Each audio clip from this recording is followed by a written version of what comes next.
یہ لاہور کا چڑیا گھر ہے جہاں بچے بڑے سبھی جانوروں کو دلچسپی سے دیکھنے میں مصروف ہیں۔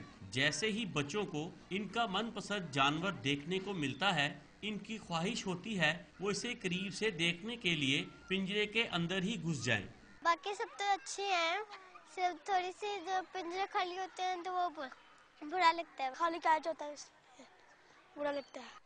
چڑیا گھر میں جانوروں کی کمی ہی ایک مسئلہ نہیں، یہاں پر بیٹھنے کا بھی کوئی معقول انتظام نہیں ہے۔ پکنک کا ان کو ہو رہا تھا کہ ہم بنائیں گے، لیکن یہاں کوئی پلیس نہیں ہے جہاں بیٹھ کے ایزی ہو کے بچے کھانا وانا کھا سکیں یا کوئی چیز، اور جو کینٹین ہے وہاں کی حالت بہت بری ہے۔ پانی بھی یہاں پہ بہت گندا ہے جانوروں کے لیے، ویسے اچھا تو لگ رہا ہے مگر اب ڈولفن نہیں ہے تو بور ہو رہے ہیں۔ سیر کے لیے آنے والوں کا مطالبہ ہے کہ حکومت اگر یہاں آنے والوں سے ٹکٹ کی مد میں لاکھوں روپے جمع کرتی ہے تو چڑیا گھر میں سہولتیں بھی فراہم کرے۔ کیمرہ مین ذیشان یوسف کے ساتھ توقیر گھمن، ڈان نیوز، لاہور۔